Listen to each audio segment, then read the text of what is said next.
Olá, eu me chamo Marcelo Ganzella, sou professor de língua portuguesa na educação básica desde 2002, também trabalho com formação de professores, coordeno o curso de letras do Instituto Singularidades aqui em São Paulo e atuo com pesquisas e ensino de literatura e formação do leitor literário.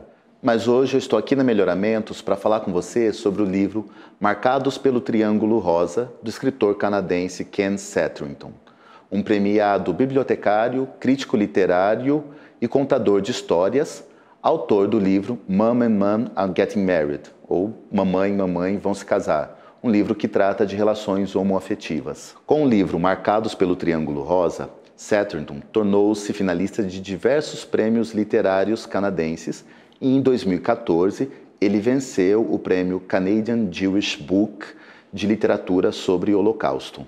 A obra apresenta de que maneira as ideias de Hitler impregnaram as leis alemãs, tornando o país um palco de perseguição e extermínio de milhões de seres humanos, inclusive homens e mulheres gays que foram perseguidos nos seus trabalhos, nas ruas e até em suas casas. Neste livro, os relatos dos bravos sobreviventes são uma lição de amor e coragem que inspiram o mundo na luta contra o ódio e a ignorância. Uma das vítimas foi Rudolf Bradza, preso por luxúria antinatural e levado ao campo de concentração Buchenwald. Chegando lá, ele recebe o sinal que o marcaria como bicha, um triângulo rosa do lado esquerdo do peito.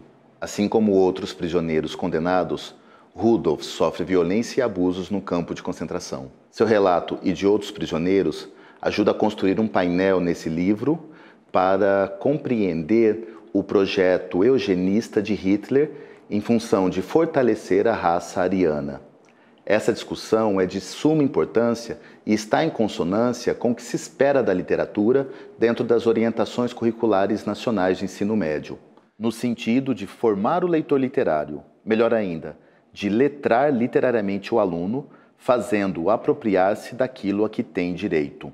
É importante que os jovens leitores tenham consciência das violências que os homossexuais sofreram durante a Segunda Guerra Mundial e que essas violências não estão apenas no passado. Elas se relacionam e se perpetuam com o que acontece hoje, na contemporaneidade. Afinal, o Brasil é um dos países com maiores índices de violência contra a comunidade LGBT.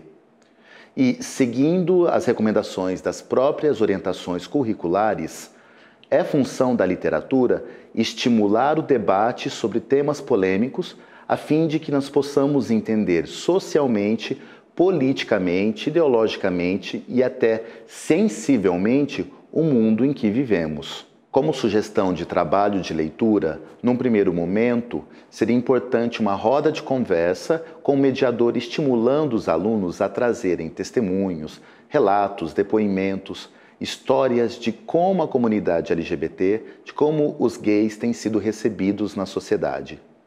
Esse painel oral ajuda a entender um pouco o próprio cenário do livro e a estabelecer relações entre o passado e o presente. Começando a leitura mesmo do livro, recomendamos que o professor estabeleça paralelos entre as histórias que estão acontecendo no livro com as histórias da atualidade, com como os gays têm sido recebidos, como os gays têm convivido na sociedade brasileira, por exemplo. Conforme as histórias vão ganhando um teor mais pesado emocionalmente, também recomendamos que, paralelamente, a gente acione histórias de violência que têm acontecido com a comunidade LGBT, a fim de que a gente continue nesse paralelo e entenda o quanto é preciso avançar nessa temática. A leitura dos últimos 2 capítulos do livro podem vir acompanhadas de discussões sobre os avanços dos direitos da comunidade LGBT no mundo. Ao final da experiência estética de ler esse livro,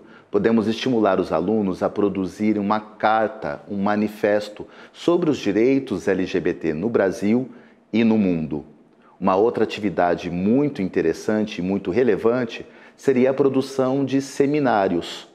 Nós poderíamos ter um grupo de alunos que apresentasse um seminário sobre a homossexualidade no período nazista, outro grupo poderia falar sobre a homossexualidade e os direitos homossexuais no Brasil hoje, e outros grupos poderiam fazer pesquisa sobre os direitos da comunidade LGBT no mundo todo. A prática de seminário estimula a participação, o protagonismo, a argumentação e a empatia desses jovens. Todas essas estratégias, todas essas habilidades sendo estimuladas pela fruição do texto literário. Dessa maneira, novamente, nós estamos em concordância com o que as orientações curriculares do ensino médio sugerem sobre o trabalho da literatura em sala de aula. A fruição de um texto literário diz respeito à apropriação que dele se faz o leitor, concomitante à participação do mesmo leitor na construção dos significados desse mesmo texto. Quanto mais profundamente o receptor se apropriar do texto e a ele se entregar, mais rica será a experiência estética, isto é, quanto mais letrado literariamente o leitor, mais crítico, autônomo e humanizado será. Por fim, a leitura desse livro permite que tracemos paralelos entre obra literária e realidade, entre passado e presente, entre direitos que foram negados e que ainda precisam ser garantidos. Um livro fundamental. Bom trabalho!